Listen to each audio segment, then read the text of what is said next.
ever wondered if you're on the path to health or on the path to disease? Do you ever wonder if you're going to fall prey to cancer, heart disease, or dementia like your parents or your grandparents might have? I'm Penny, and today I'm going to be starting a new series with Dr. Chip Whitney, and it's called The Thieves of Health. Those things that steal our health, sometimes unknowingly. Sometimes a burglar is ransacking your house and you don't even realize it if you're not home. So in this case, sometimes a lot of these thieves that ultimately lead to those breakdown diseases like cancer, heart disease, and dementia are going completely unknowingly to us. I like to call them the engines of disease.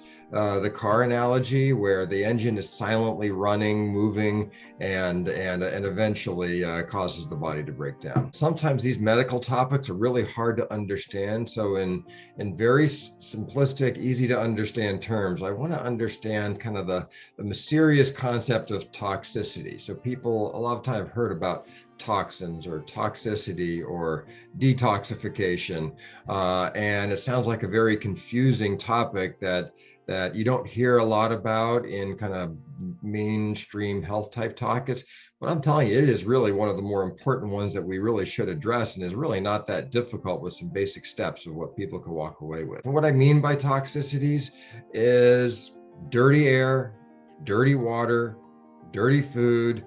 We're all exposed to them every day. I mean, it's just a part of living from the beginning of human existence to today, that we're exposed to things that are, think of the poisons of life that we're exposed to and our body has to get rid of.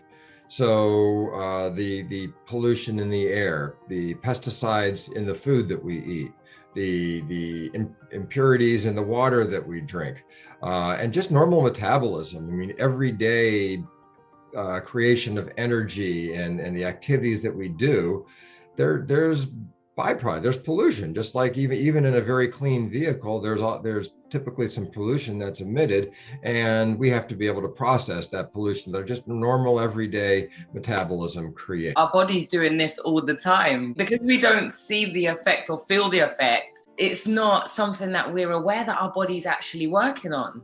The more we're exposed to, or the less we can get rid of, which is the two concepts we're going to, the imports that come into our life and our ability to get rid of them, exporting them, the more we're exposed to, the more we're going to be at risk of diseases. Cancer is the one. I mean, it contributes to dementia, it contributes to heart attack and strokes. The easier one to understand is cancer. That we've all heard of carcinogens like cigarette smoke is a carcinogen. We know that it contributes to disease. Glyphosate, that in a lot of the pesticides or other chemicals in the pesticides, they're poisons.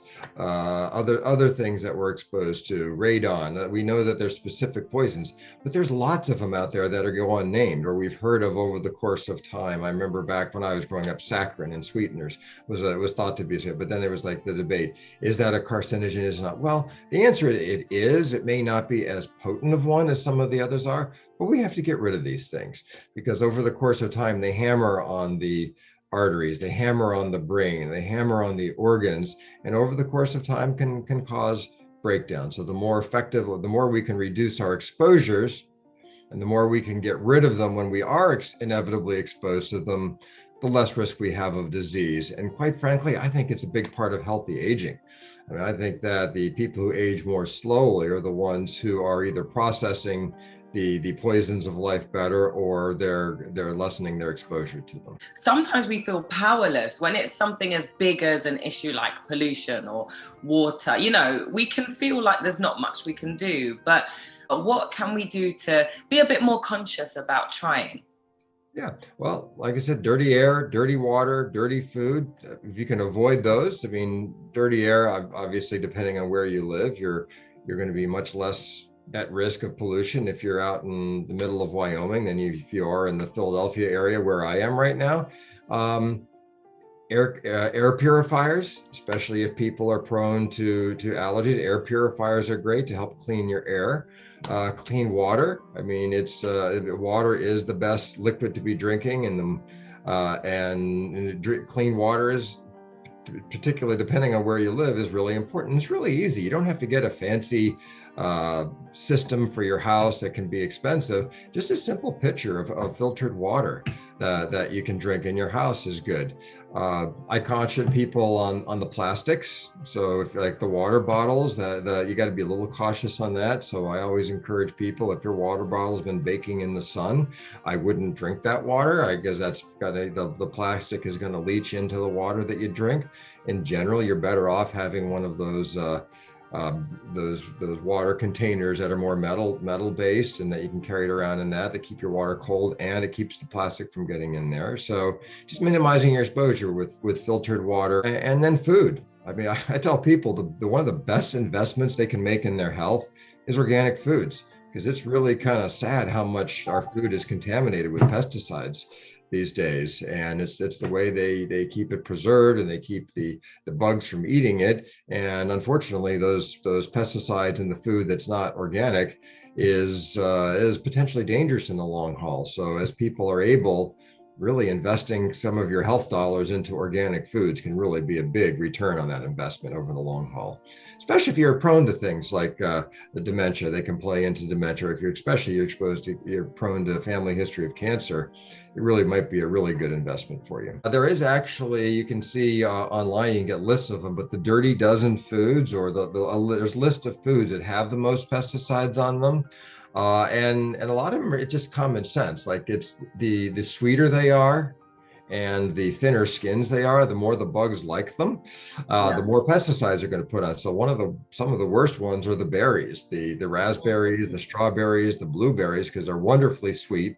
The bugs love them, so we humans tend to put a lot of pesticides on them. You're kind of getting to know those things and just kind of setting your priorities. I mean, if you can go with all organic, that absolutely is a huge value, or you can kind of prioritize what you're gonna do. It's a long haul thing. It's not a quick fix. This is just kind of a lifestyle. This is one of the lifestyles that I think is the easiest, actually, just kind of minimizing your exposure, because you kind of set up your process of getting the pitcher, maybe getting an air purifier, getting in the habit of which organic foods you're going to get. Once you've kind of set it into motion, and you do it for months, years, decades, that really is going to pay a big dividend on your return. We have the natural detoxification mechanisms. If you want to keep it simple, think of it as you poop it out, you pee it out, and you sweat it out. And then our liver helps to detoxify. So there's 4 main mechanisms that we all get rid of. It's really important to have regular bowel movements. If you're prone to constipation, do something about it. I mean, fiber supplements are great. They double as a prebiotic to kind of feed the good bacteria of our intestine, and they help you to kind of have, through that mechanisms, more regular bowel movement. And it's the reason that you hear about drinking lots of clean water is good, because the more that you flush things through your kidneys, the more you're going to get rid of these. So those are 2 huge ways of detoxifying. I mentioned the liver. That's why we have a liver, is in the detoxification of everything, again, from the external things that we're exposed to the internal things that we produce just through daily living and eating and moving and exercising and working. It helps to get rid of all of those. Sweating is a really big way that some people detoxify. Some people, unfortunately, their Achilles heel is their ability to get rid of the poisons of life. I think this is going to be something that people can really implement. It just takes a commitment. It's not particularly difficult to intervene. So you drink lots of clean water, so you pee more and you detoxify that way, or you find mechanisms to get a bowel movement every day, every other day, if you can, and not just wait till you feel lousy from it. And then and then a lot of, I didn't talk about it, but a lot of the food's a whole different topic to cover at some point, but a lot of the healthy foods that you talk about, it helps that liver detoxify. And clean food, like we talked about, it's important. But the choices of foods too, a lot of those healthy foods that you know about, it's all about, a lot of it's to help support the liver and all of those intricate mechanisms for helping to detoxify. This, with the steps and the practical tools, it's just so empowering. So thank you again for another lovely session.